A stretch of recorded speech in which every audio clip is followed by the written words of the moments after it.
खुलुमबाय नोंथांमोनखौ आंनि सिमां नार्जारी इउटुब चेनेलाव बयखौबो बरायबाय आसा खालामो नोंथांमोना बयबो इसोरनि अननायाव मोजाङै दङ ओमफ्राय नै जों दिनैहाय कनफारेन्स एबा सभायाव थांनो नागिरदों लोगोफोर ओमफ्राय आं भिडिअखौहाय नोंथांमोनजों शेयार खालामनो सानदों नोंथांमोना भिडिअखौ नायलांबाय थादों नै जों कनफारेन्स एबा सभायाव थांगासिनो दङ ओमफ्राय जोंखौ बैयावहाय माखासे जों नेगासिनो दङ जोङो टट'जों थांगोन हनै बियो जोंखौ नेगासिनो दङ स' बिदिबा भिडिअखौ नायलांबाय थादो स' लोगोफोर ओमफ्राय जों दा नै थांगासिनो जों टट'जोंहाय सभायावहाय नोंथांमोना भिडिअखौहाय नायलांबाय थादो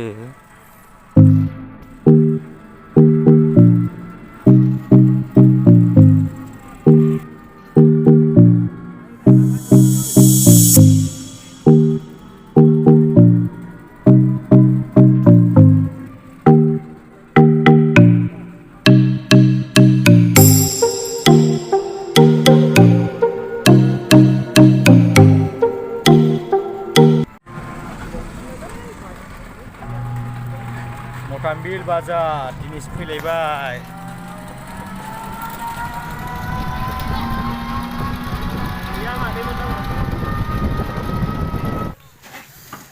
स' फाइनालि ओमफ्राय जोङो सभायाव मोनफैबाय नै जोहोलावफोर सासे सिख्लाखौ गोसोथो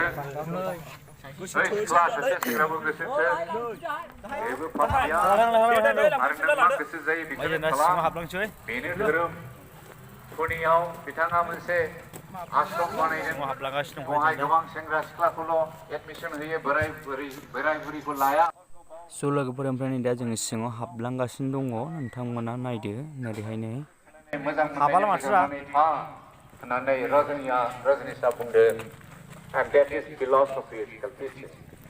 जों मोनसे बाइबेल फरायनायनि कल'सेनि 2 आयदा 8 बाहायनायनि बेवहाय बिराद मोजां बाथ्रा बुंदों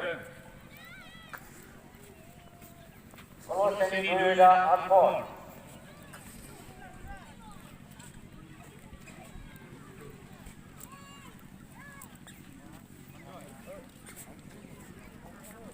udah ke bay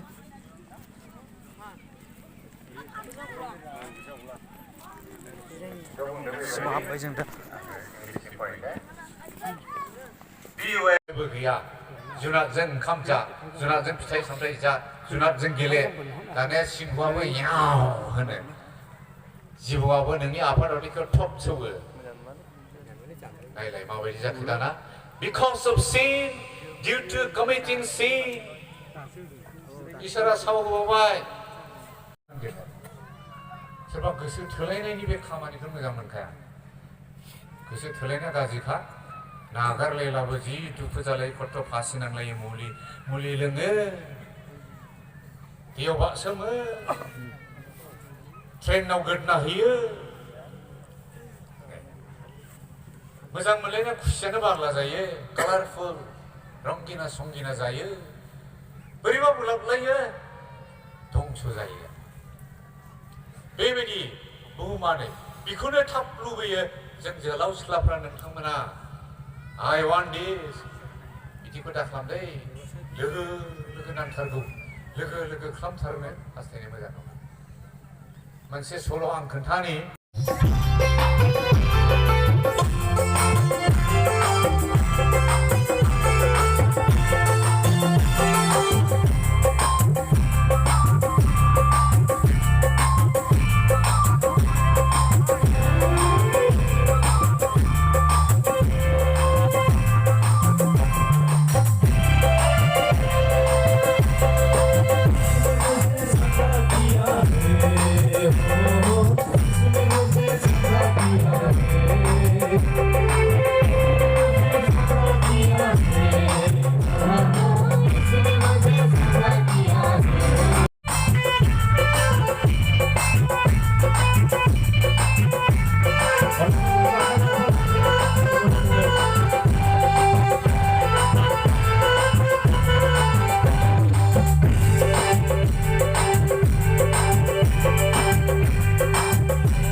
आंखौ